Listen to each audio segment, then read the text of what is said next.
You're listening to the Corbett Report. CorbettReport.com.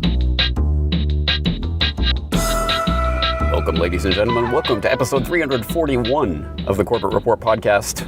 Welcome to the driverless future.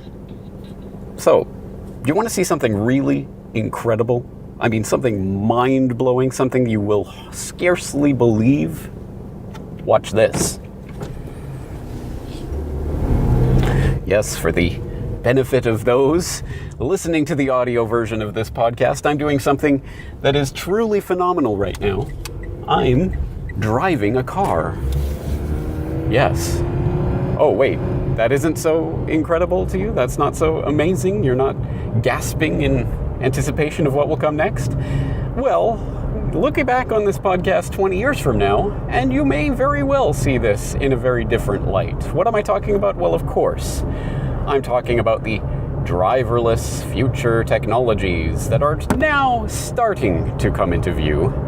And we are starting to be exposed to the propaganda conditioning that will eventually habituate us to the idea that driving a car, physically steering, choosing where to go, choosing how fast to go there, and choosing what to do in the event of some emergency situation will be taken out of our control.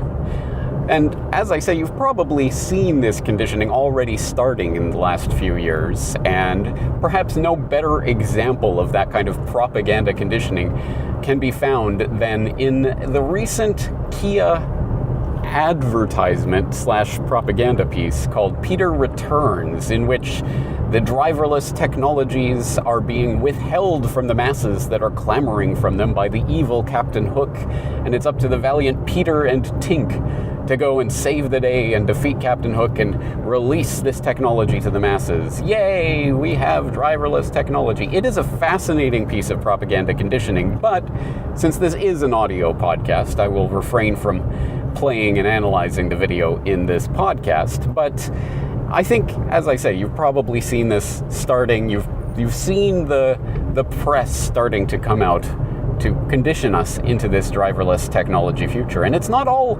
positive press. It's not all singing the praises of this driverless technology. No, that would be too simplistic.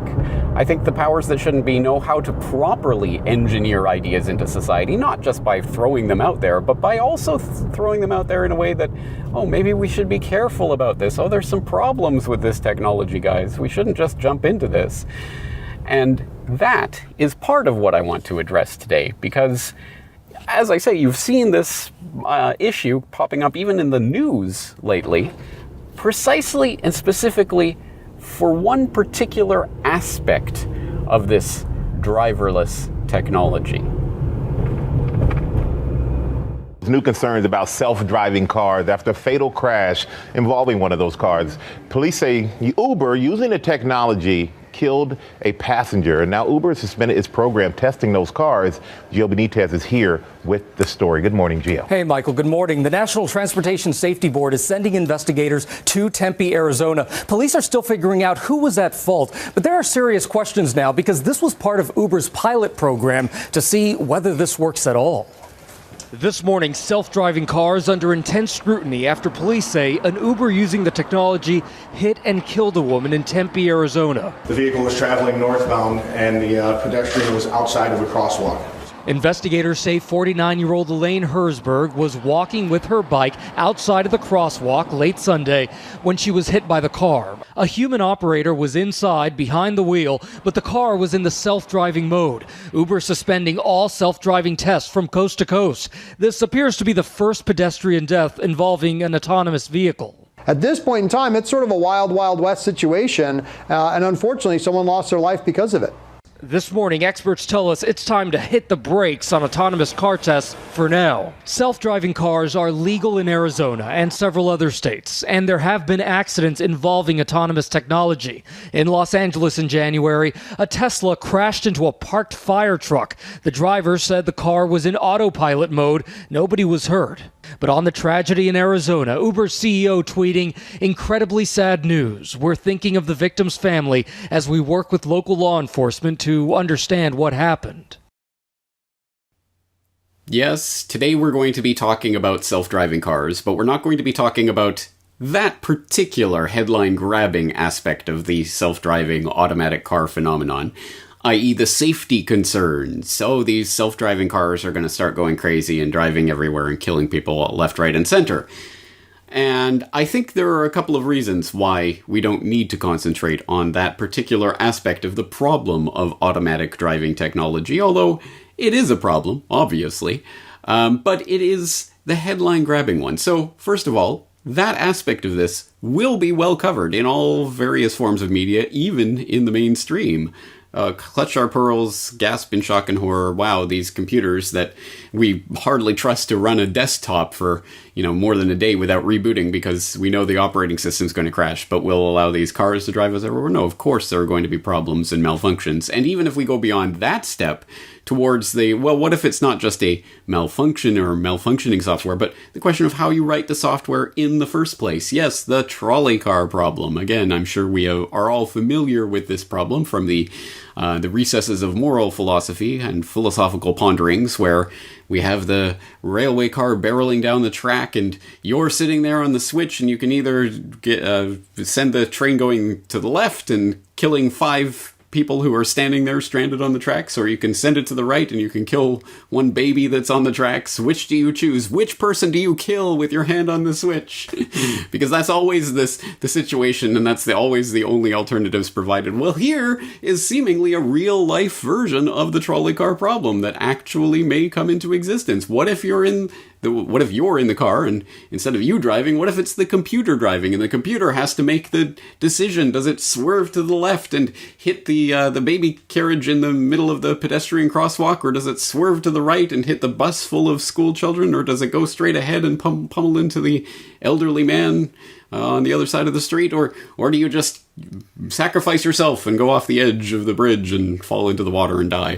I mean, again, these are your only choices. So what if you're the programmer programming the automatic driving technology software? Well, what do you program into it? What decision should be made? What basis should a program, an algorithm, use to determine, who lives and who dies in a situation like that?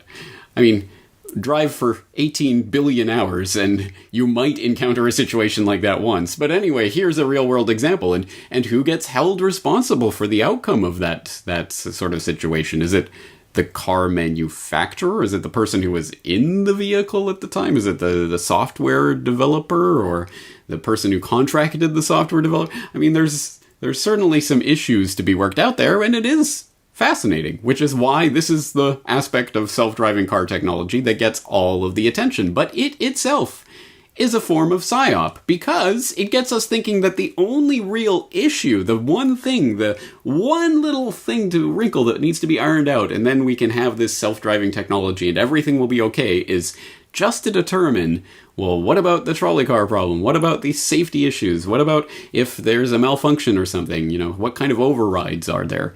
If those are the only issues and the only problems that exist with this technology, then it's not an insurmountable problem. And yes, maybe it's not 100% soluble, but 99.99999% of the time, for 99.99999% of the people, it will work well enough. And that's the calculated risk that we take every single day going out onto the roads, knowing that thousands and tens of thousands and hundreds of thousands of people around the world are dying on the roads every single year. It is a calculated risk to get in a car at all, whether you're in control or not. So it's only a question of how safe they can make it, and whether people will eventually overcome that fear, that ick factor behind the I'm not driving this, I can't trust it.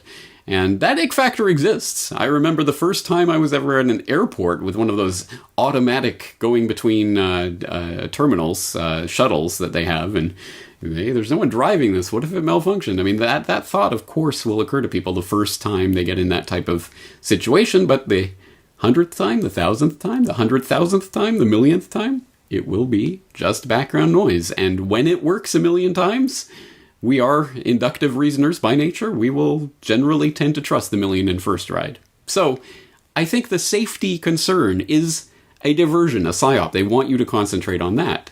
So what are some of the issues that are deeper, perhaps more fundamental to the problem of the automatic driverless technology future? Well, as of course, as my astute readers, listeners, and viewers will already know, one of the real questions behind this technology is, well, who is really in control of the vehicle at any given moment? I mean, is it just software? Is it just some sort of amorphous algorithm that's been programmed into a computer that can't be overridden and can't be taken control of? Is it just floating in the clouds and it treats everyone the same? Or could it just possibly be that this technology, like every other technology, is being provided to us by people who have the resources to provide that technology and may come with certain trapdoors, certain hidden backdoor ways of accessing those control systems and overriding them as the need may arise?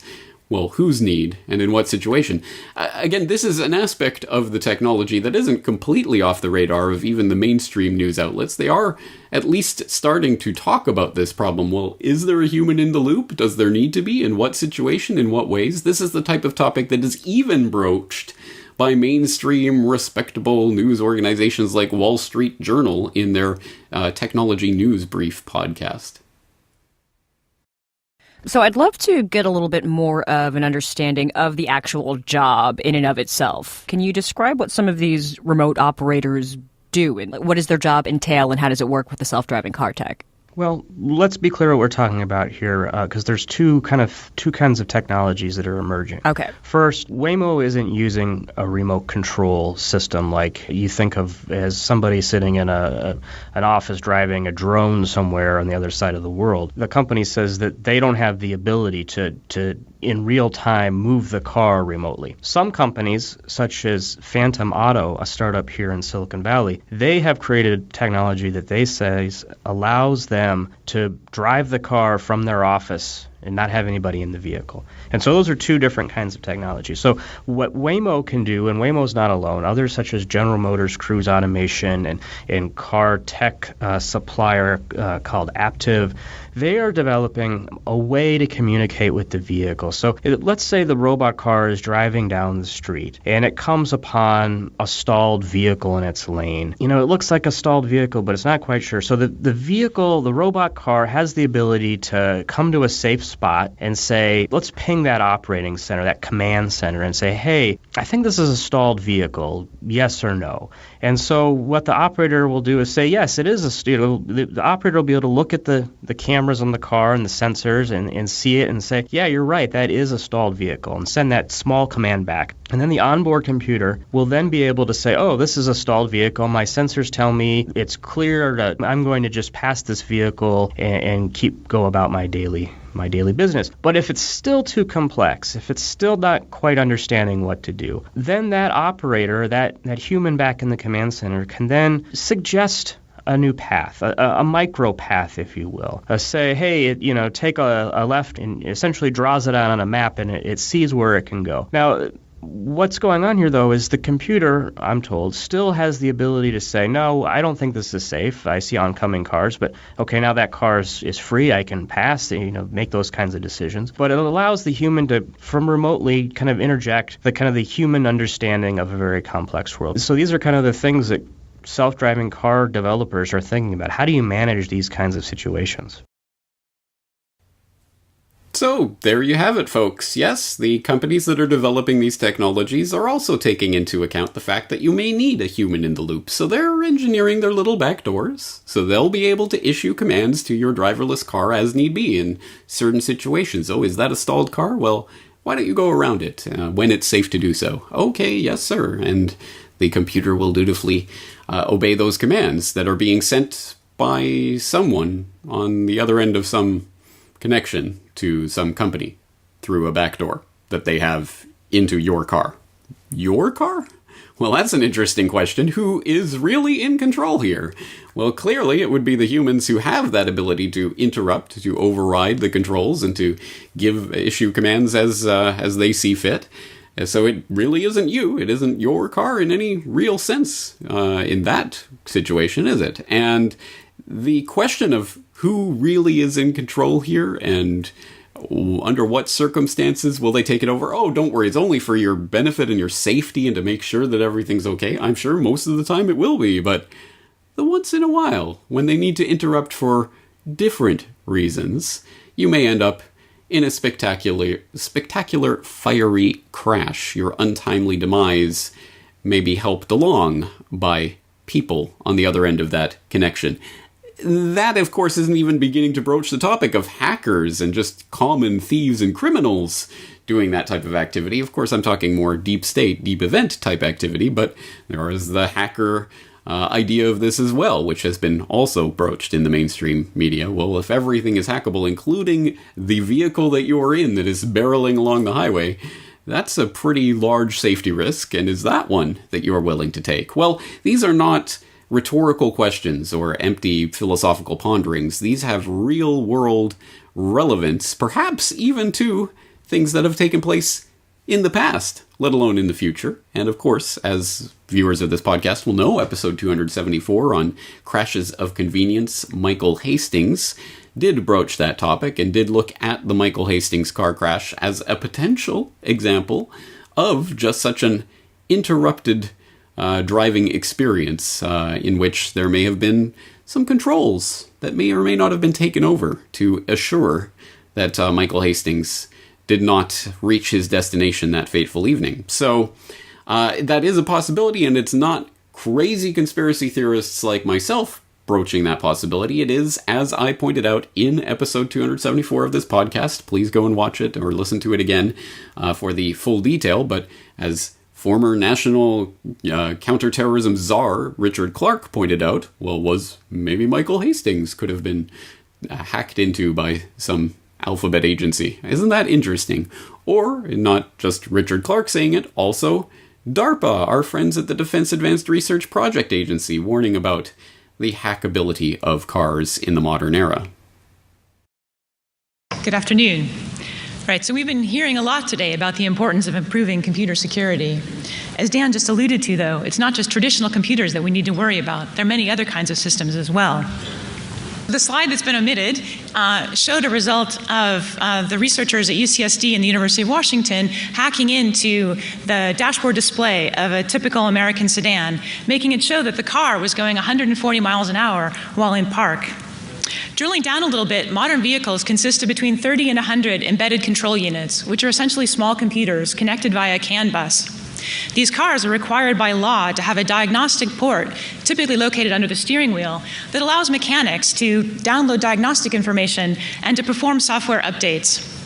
In a first paper, the researchers from UCSD and the University of Washington showed that if they could touch the CAN bus through that diagnostic port, they could take over all of the functionality of the car that's controlled by software. And in a modern automobile, that's pretty much everything. The brakes are controlled by software because of anti-lock braking. The acceleration is controlled by software because of cruise control. And in those fancy new cars that can park themselves, even the steering is under software control. The reaction to this first paper was somewhat muted, perhaps because if the researchers had access to that diagnostic port, they were inside the car, and so already had physical access to the brakes, acceleration, and steering. They responded with a second paper in which they showed a variety of ways of touching that CAN bus without physically touching the car. These attacks involved infecting the computers in the repair shop and then having that infection spread to the car through the diagnostic port, or hacking in through the Bluetooth system, or using the cell phone network to break in through the telematics unit that's normally used to provide roadside assistance. The most ingenious attack, though, used the stereo system in the car. The researchers were able to craft an electronic version of a song that played just fine in your home stereo system or on your personal computer. But when you put that on a CD and played it in the car CD player, it took over total control of your automobile. Yeah, right, pretty scary, huh? So that presentation, which I also featured in episode 274 of the podcast, is itself now 5 years old. There's Dr. Kathleen Fisher, the program manager at DARPA, talking about the ways that the cars can be hacked. This was 2013, and they're talking about research that had already been done by that point. Well, here we are 5 years further down the road, to use that analogy, and if you look at the autonomous driving classification, they have this autonomous driving levels from 0 to 5. I'll throw a link in for those who are interested, but basically this refers to the various ways in which driving technologies can be automated. From level 0, where absolutely nothing is automated, so think pre-80s, 90s type of vehicle where literally everything is directly under the control of the driver. Level 1, you start to introduce things like acceleration or steering or a specific function that can be taken over by the car. So, for example, cruise control is an example of level 1 automation of technology. Level 2 would be 2 separate systems that are being independently controlled by some sort of driverless function. So this is the idea of you can actually take your hands off the wheel and take your feet off the gas and observe. Of course, you're going to be needed to correct and to come up to face any situation that arises, but for a period of time, at any rate, you can take your hands off the controls. Level 3 would be upping that level of consideration to the point where drivers are still necessary, but all system safety critical functions are performed by the assistant driver or the automatic driver or the computer driver. And by level 4, the vehicle is fully autonomous and drivers are only needed in emergency or safety critical situations or in some sort of very bizarre circumstance that requires human input. By level 5, the highest level of automation, it's literally, there's nothing. There's no steering wheel. There's no controls you can take over. You are literally at the complete mercy of the computer. So the presentation that we just watched talking about the various ways your cars can be hacked in ways that could very easily kill you, we're just essentially talking about level 1 technology. Steering control or cruise control, lane centering, that sort of thing. If that can be hacked, you could very easily be killed. Well, how much worse is it with every step up that ladder of driverless automation? And once you get to level 5, it's game over. You just go in and it's like a lottery. You just hope that the thing is going to take you where you want and it's not going to try to kill you, let alone any other things that could happen along the route. So again, think of how much further along that road we are, 5 years now from when that presentation was first given by DARPA, and how much more control a would-be malicious entity would have in taking over your vehicle, and how much further along we'll be 5 years from now, 10, 20.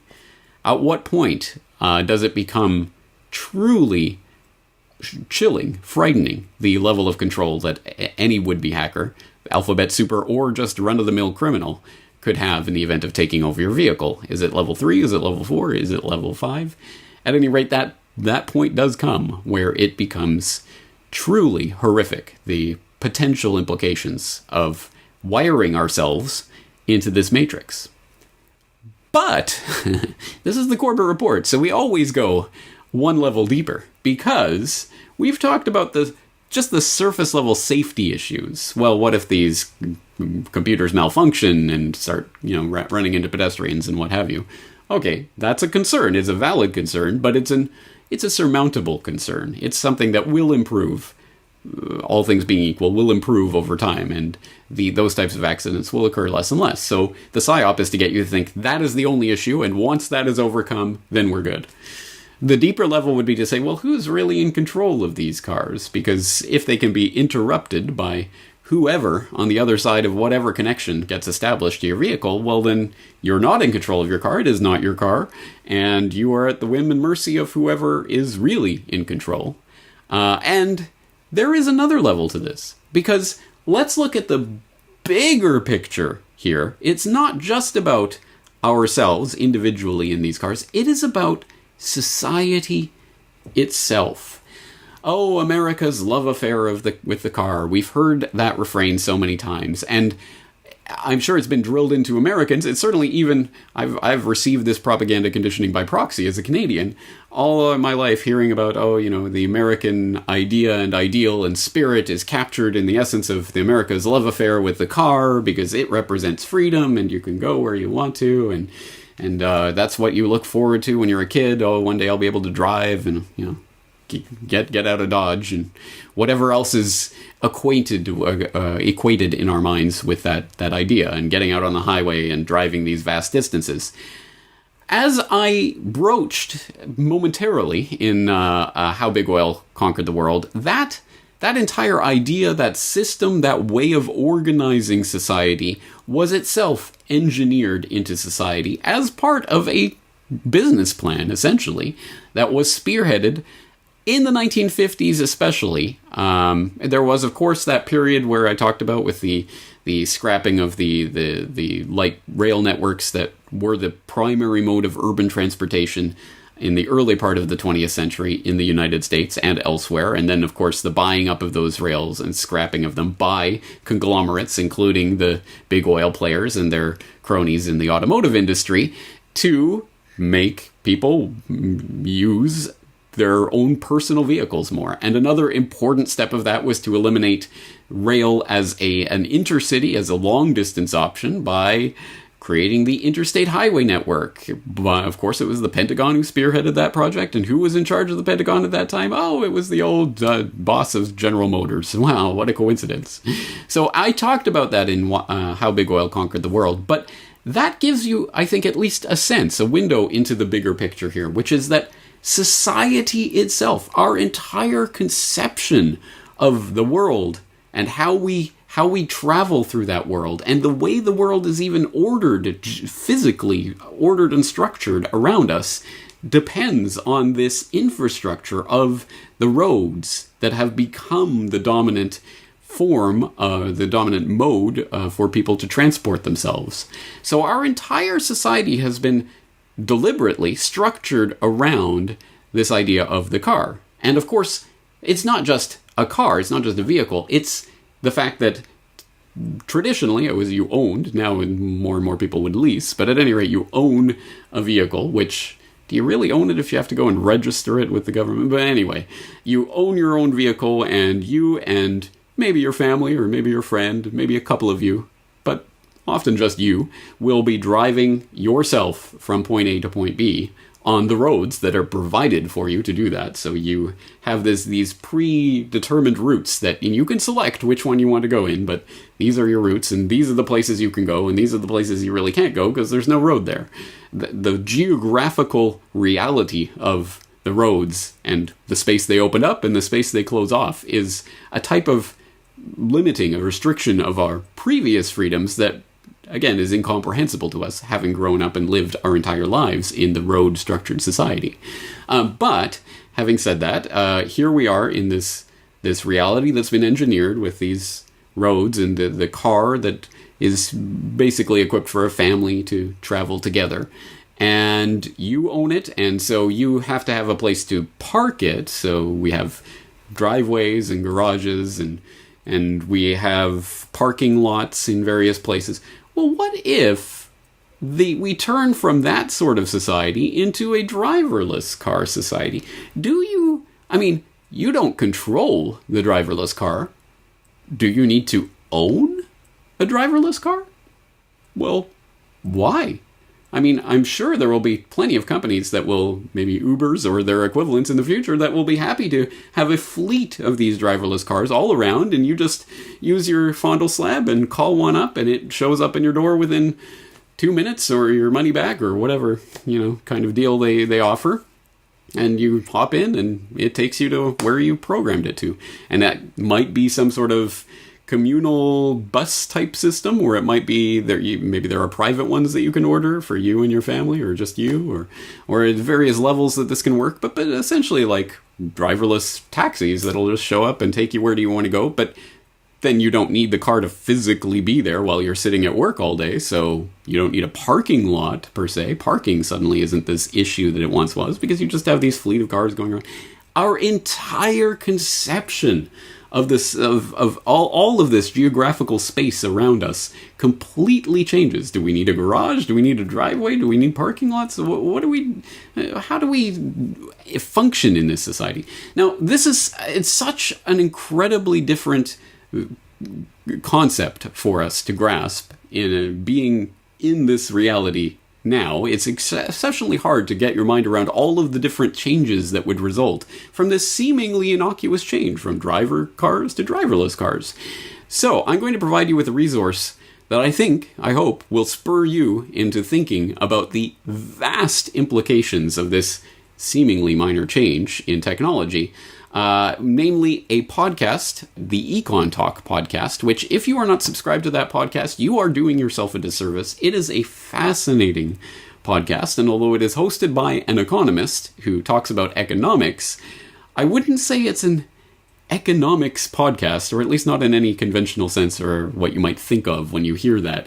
It's these fascinating, in-depth, intellectual conversations about all sorts of different things that make you realize there is an economic aspect to human existence, but only because that economics only is describing the human interactions that we have. So almost any subject under the sun can fit under this economics category, and it really is. It's a fascinating podcast. It's most of the time, sometimes hit and miss like everything else, but most of the time very thought-provoking. And this particular example I'm going to exhort you to listen to is no exception. It's a fascinating 1-hour exploration of this topic of the driverless future. And when I heard it, I thought, oh, it's not going to be that interesting. And it's coming from a pretty mainstream perspective. They're not even talking about who's really controlling the car and alphabet supers and that sort of thing. They're just talking about the way it changes society. But listening to that and thinking about all of the different ramifications of what this technology and its changes will bring about truly is mind-blowing. So I'm not going to do that podcast a disservice by playing a little clip here to get your mind going in that direction. I'm going to exhort you to go and listen to the full podcast. Of course, the link will be in the show notes for today's episode at CorbettReport.com, like everything else I mentioned here today. But I will provide, I suppose, a teaser, an appetizer. At any rate, something to get your mind going in that direction from the much less thought-provoking and not at all recommended radio/podcast Radiolab, which I've referred to disparagingly here on the program. I mean, I suppose it's not the worst program that's ever existed. I just do not like the whiz-bang, gee-golly editing and sound effects and nonsense and chicanery they do, and the dumbing down. But at any rate, they did talk about this topic not so long ago, and so this will make a more palatable 1 or 2 minute clip for you to listen to get your mind going in this direction. What we're really talking about when we talk about the changeover from driver society to driverless society. The thing that I've been pretty obsessed with lately is actually not fake news, but it's automation and artificial intelligence and driverless cars, because it's going to have a larger effect on society than any technology that I think has ever been created in the history of mankind. I know that's kind of a bold statement, but quite bold. But you got to imagine that that there will be in the next 10 years 20 to 50 million jobs that will just vanish to automation. You've got, a million truckers that will lose their jobs. But it's not. We think about like automation and driverless cars, and we think about the fact that they are going to the people that just drive the cars, like the taxi drivers and the truckers, are going to lose their jobs. But what we don't realize is that there are entire industries that are built around just cars. So, for example, if you're not driving the car, why do you need insurance? There's no parking tickets because your driverless car knows where it can and cannot park and goes and finds a spot and moves and so on. If there are truckers that are no longer using rest stops because driverless cars don't have to stop and pee or take a nap, then all of those little rest stops all across America are affected. People aren't stopping to use the restrooms. They're not buying burgers. They're not staying in these hotels and so on and so forth. And then if you look at driverless cars to a next level, the whole concept of what a car is going to change. So, for example, right now, a car has 5 seats and a wheel. But if I'm not driving, well, what's the point of having 5 seats and a wheel? You could imagine that you take different cars. So maybe when I was on my way here to this interview, I wanted to work out. So I called a driverless gym car. Or I have a meeting out in Santa Monica after this, and it's an hour. So I call a movie car to watch a movie on the way out there. Or an office car, and I pick up someone else, and we have a meeting on the way. And all of these things are going to happen not in a vacuum, but simultaneously. There's, pizza delivery drivers are going to be replaced by robots that will actually cook your pizza on the way to your house in a little box and then deliver it. And so, kind of a little bit of a long-winded answer, but I truly do think that it's going to have a massive, massive effect on society. So you get the idea here, right? The bigger picture of all of this.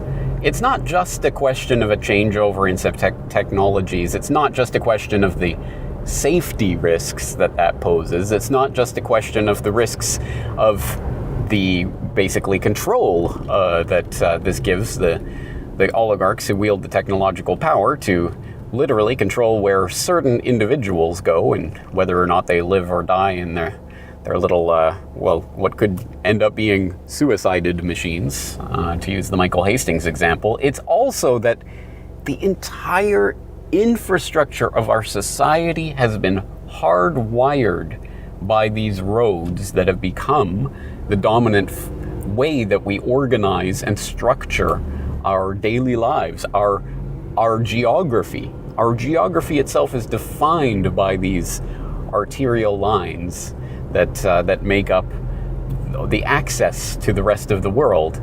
And as much as our freedom has been limited and curtailed by the development of this system, in which you are allotted and prescribed certain lines in which you can move and travel, well, what about when even the question of which of those lines you take and how you go there and whether you go or stop or speed up or slow down or steer the car, all of that is taken away from you.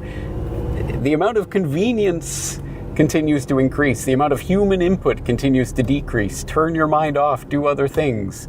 But gradually, it becomes less and less about an actual lived human experience and more about getting us sunk into the mediated matrix reality of nothingness that is going to define us in the future. And there's a lot of different implications for that.